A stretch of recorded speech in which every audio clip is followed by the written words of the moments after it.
What's up, everyone? Thank you so much for joining us on episode number 6 of Leaders Unfiltered. We're doing this one in real life, IRL, for the cool ones out there.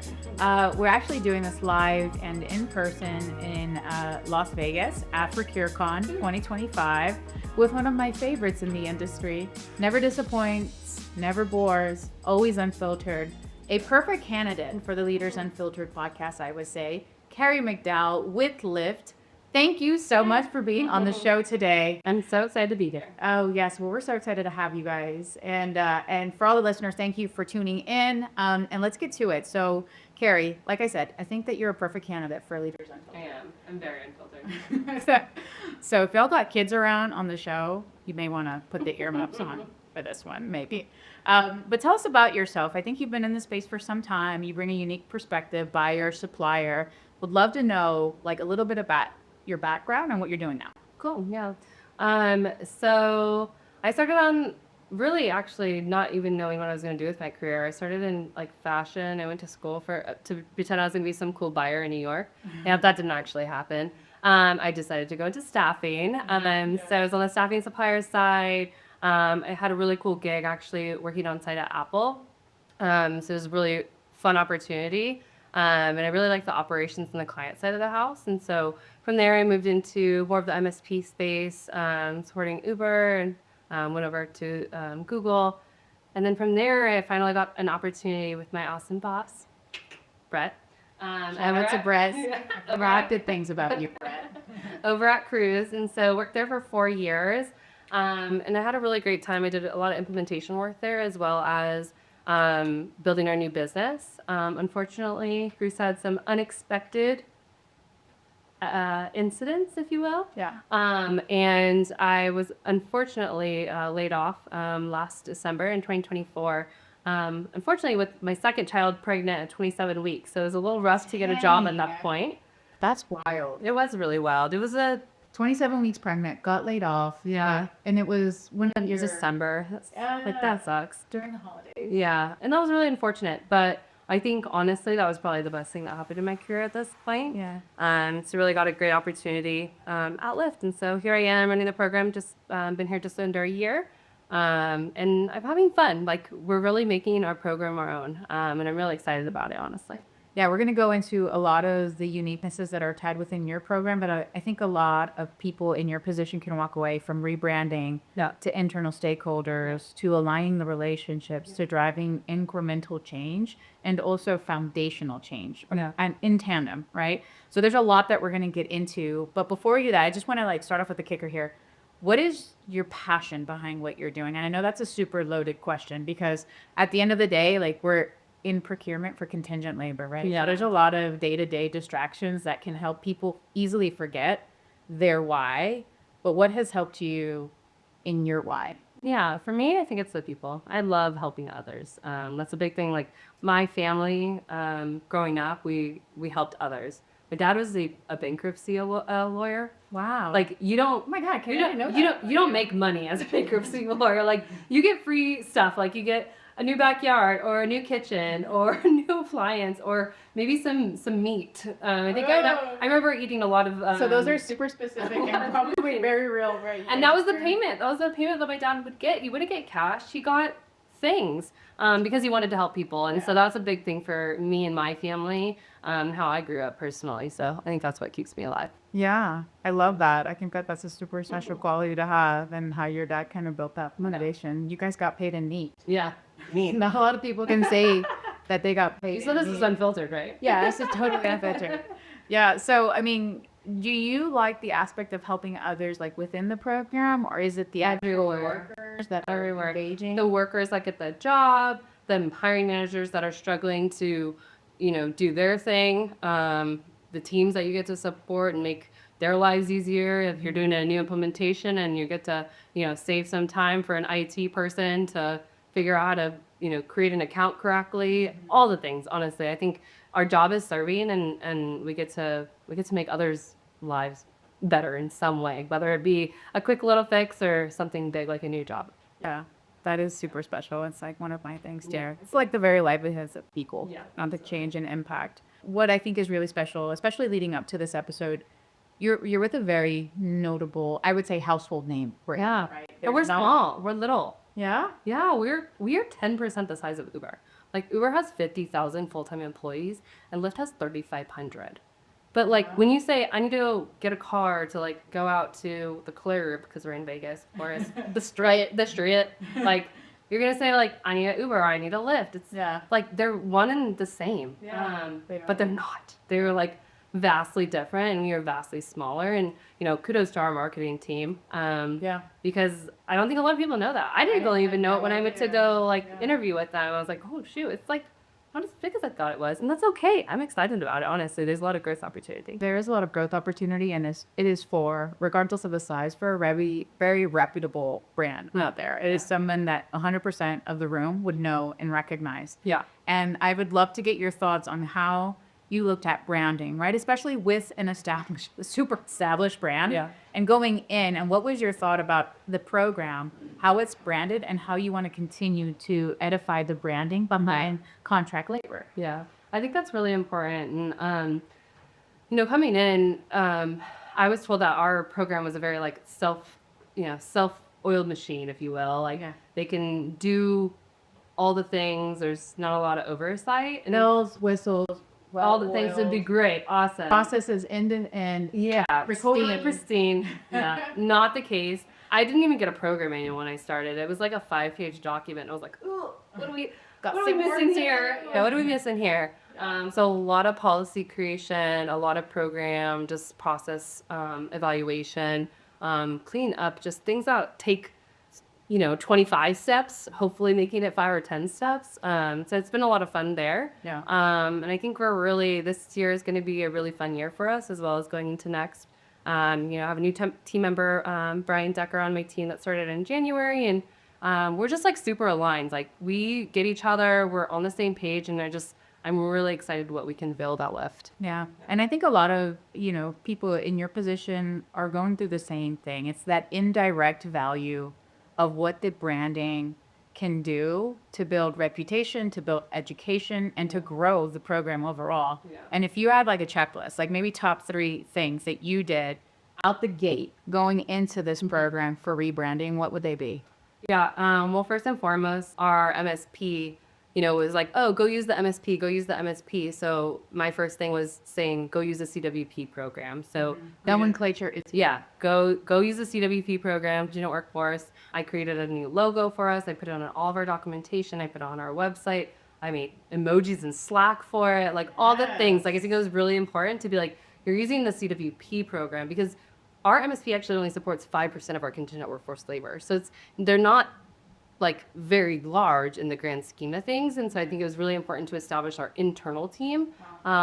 We've had lots of great conversations with our MSP as well of like, it's not just them and us, it's us together. We're all belonging, which is one of our initiatives at Lyft, right? Like we all belong. And, if they're there, we're here, like we are one team. And I think that's really important, but we needed a team name. We didn't need a MSP name because if that changes out or, things change, you change BMSs, you change suppliers, like it shouldn't be about that name. It should be about a name that's going to stay the same, right? Yeah. So CWP, Contingent Workforce Program, that's not going anywhere. Yeah. So terminology is huge. Yeah. How you utilize it, how you educate around it, and then the logo. So the visibility. And those are like really honestly fundamentals when it comes to marketing and how sacred it can be to respect those 2 pillars. Yeah. So visual and... Yeah. And I think one other thing that I was able to do coming in is creating our global policy. So we didn't have a lot of policies like written down, like what's our tenure policy? What's our remote policy? Like there's just like so many policies, 16 pages long. So I actually just finished it a couple of weeks ago, got it out. Yeah, it was a lot of work. It was really fun like writing it because there wasn't any of it. No one cared or knew about the rules, right? So I was able to like create them.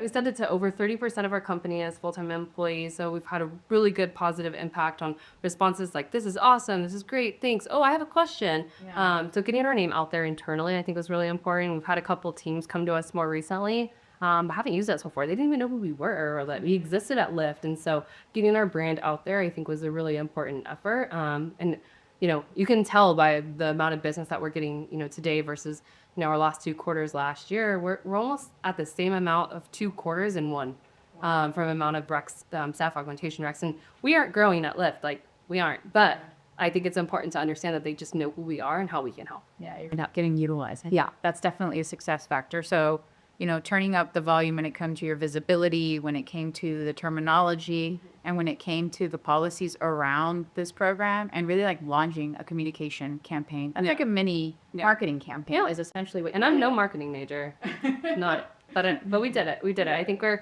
definitely continuing to rep our brand and talk internally about our brand for sure. Love it. And I think with anything policy related, change related, new things that like in your audience that you're servicing through that process, change management is inevitable. Like whether the adoption is going to be successful or not is a consideration.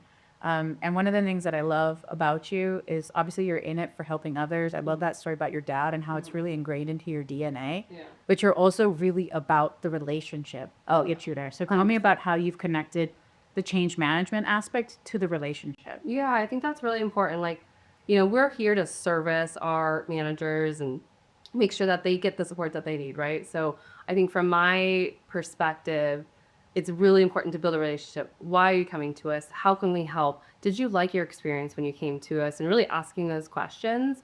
And I think if you don't ask, you don't know, right? And so very self-aware of like the things that we could have done better or the things that we should definitely change in the future. But I think that's really important is just understanding like where you are today. Like we aren't perfect by any means, like far, far from it, honestly.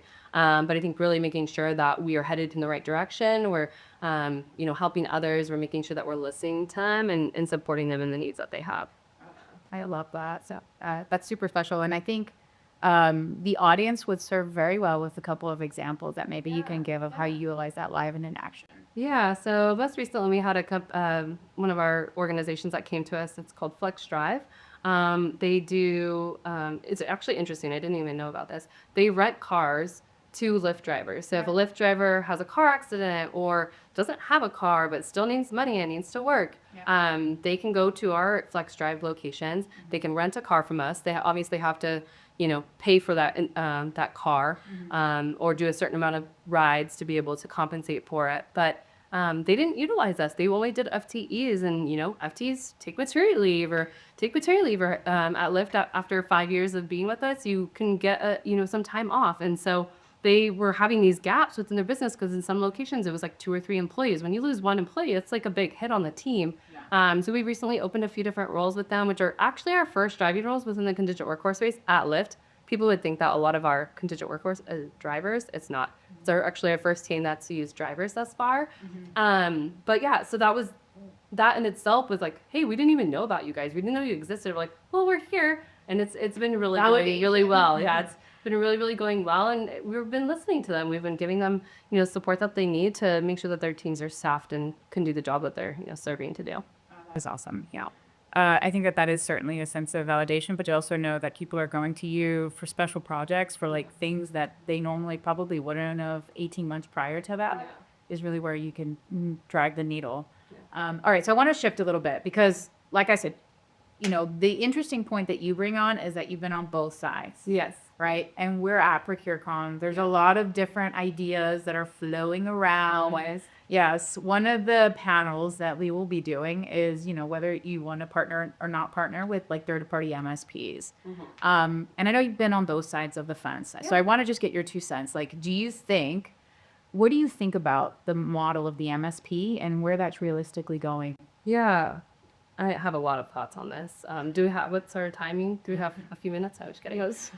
So I think for our MSP, like in general, all MSPs, like they say that they're going away. I don't think they're ever going to go away. Like big companies, certain companies, they need MSPs, especially when you have somebody that's managing a contingent workforce that might not have all of the things, right? I don't have all the things. I haven't done a large global program. So you tell me that I'm going to go to Spain. We're not going to Spain. That's just a, location. You're gonna get DMs I know. going to Spain now. Spain. Yeah. But if we can go to a location, I'm going to be like, oh my God, what are all the employment laws? I have no idea. Oh my gosh, do I have suppliers that can support it? I'm sure my base they can. Yeah. But, I think that's really, really important to just have somebody there to utilize, right? So like MSPs aren't going to go away, but like is consulting going to be a little bit more important? Or are pieces of MSP is going to be important. Like, I don't need an MSP to run my day-to-day recs. Yeah. My team can do it. Like, we know our business best, right? We're going to do that great. But what else do I need? I need some payrolling. I need some invoicing. I need some, I need some back end work. I need all the compliance aspects of program. And so, I've been working really closely with my MSP to make sure we're together. We understand what are the things that Lyft needs and what are the things that they can help provide. And if they can't, okay, that's fine. But we at least have talked about it, right? It's not just you have to do this, and maybe that's not in their wheelhouse. Then tell me it's not your wheelhouse so I can go find somebody. Don't be everything to Yeah, you can't be everything. You can't be. There's just no way. And I think that's honestly what happens a lot to MSPs and why it's we're going to jump ship after a year or two and go to the next MSP. You're not going to get anything different. It's about the people and the relationship that you're building through and through. You don't have a good relationship with your MSP, with your partners, you're not going to be successful regardless. If you're with MSP A, MSP B, MSP C, it's the same thing. Yes, you are dropping mics. I know. Left and right on this. Where do you think, where does it really make a lot of sense to not MSP? Because you gave some good examples of when you can, and you have the global program, maybe you're highly regulated, you're in an industry that is scrutinized and audited, which in the end of the day is pretty much everyone, right? So, but when does it make sense to say, you know what, doesn't need an MSP? I don't know. I think every client can be different. And it comes to view that the client, sponsor or the individual that's running the CWP program, what is my background, right? I've been on the staffing side. I've been on the MSP side. I've been on, the client side. So I have those different experiences. I understand it, right?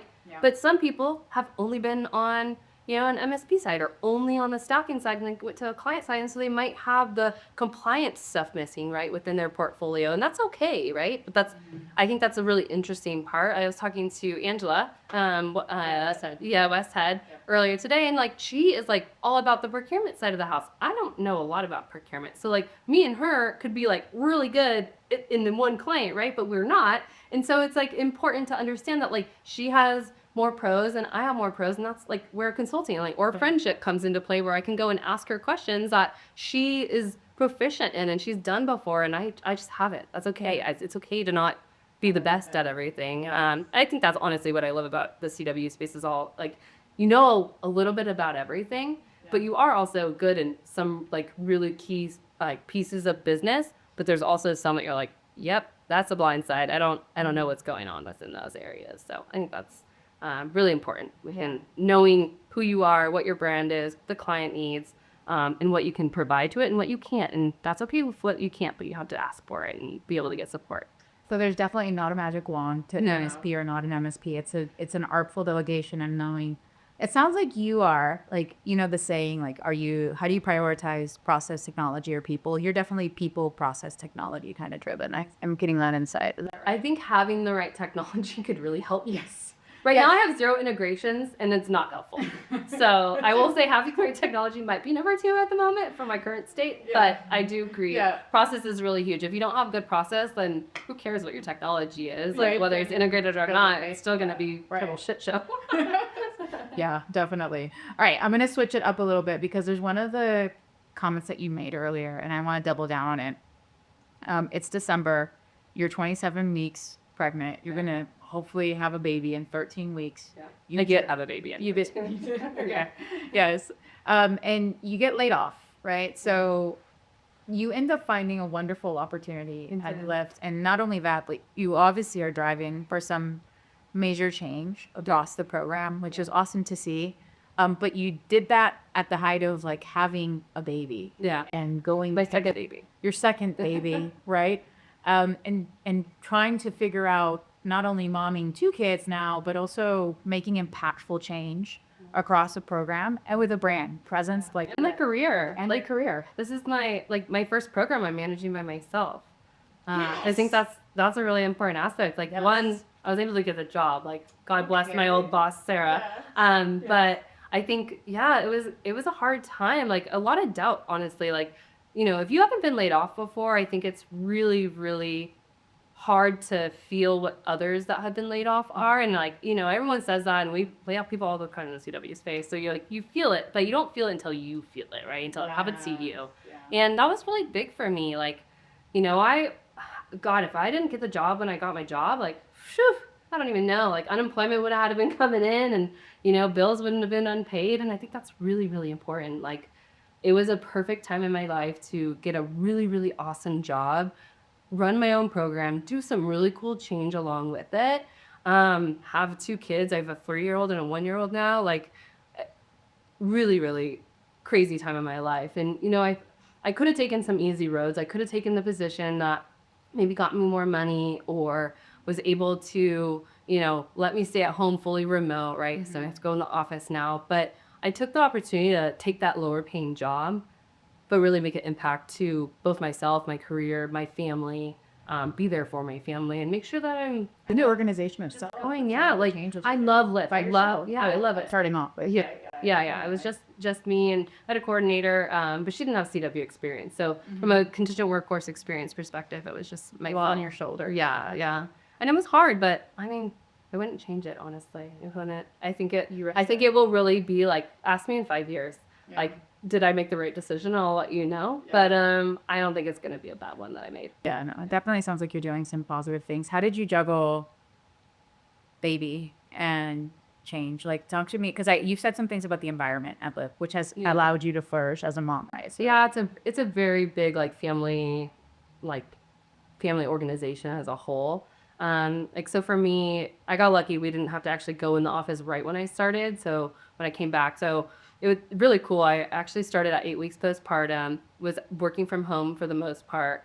And then I was able to take maternity leave at 8 months. Yeah. So it was my 8-month-old. I got to take my maternity leave. I didn't have to, she was still at daycare at that point. So I was like, this maternity leave is for me. Mm-hmm. I lost 25 pounds the last 3 months. And I think that was huge for me. I am just on top of the world, changing my life, making sure I'm there for my family and being present for my family. And then, running the show, running my program. And I'm so excited about the changes that we're going to do, because we're not just going to be some other program. Suppliers want to be in our program, and they will want to be in our program for a reason. I will tell you that. I think it's really important to make sure that you have a good relationship, and we're going to flourish. Yeah, at the end of the day.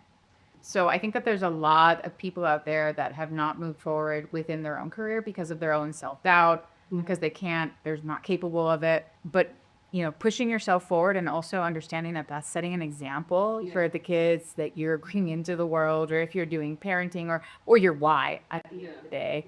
And I think that's what we're going through these conferences to experience. And I wanted to thank you for that. But everyone is going through their own struggle stuff. And it's great to make sure it's known. We're all not perfect. Our family time isn't perfect. Our work time isn't perfect. So talk about the weird. Talk about the shitty, right? Yeah. And help each other. I think it's really important all throughout that. For sure. And I think as we're wrapping up, which I'm so sad to say, we wanted to try to stick with a theme for most of our podcast episodes. And I have our good friend AI. Oh no. What are they going to ask me? ChatGPT is asking you an amazing question here. Looking at your career journey, you've taken on leadership roles that require balancing strategy, operations, and stakeholder engagement. We've gone through a lot of those episodes. Examples in today's episode. How do you personally approach change management when stepping into a new role or revamping a program? Relationships. Through and through. You aren't going to get anything done, especially in the CW space, because you have to partner with finance, procurement, legal, HR, everyone, literally. And I think really important. There's so many different people in that type of style, right? And you have to build a relationship, not just at a business level, but at a personal level. How was your weekend? What were your kids doing this weekend? Did you go to a birthday party? All the things. I think it's really, really important. Again, personal relationships are so much more important than the actual job we're all doing day to day. You're not going to have fun, and you're not going to get things done if you don't have a good relationship with someone. And I think for me personally, that comes with my internal teams that I manage with, that comes to the suppliers, my MSP.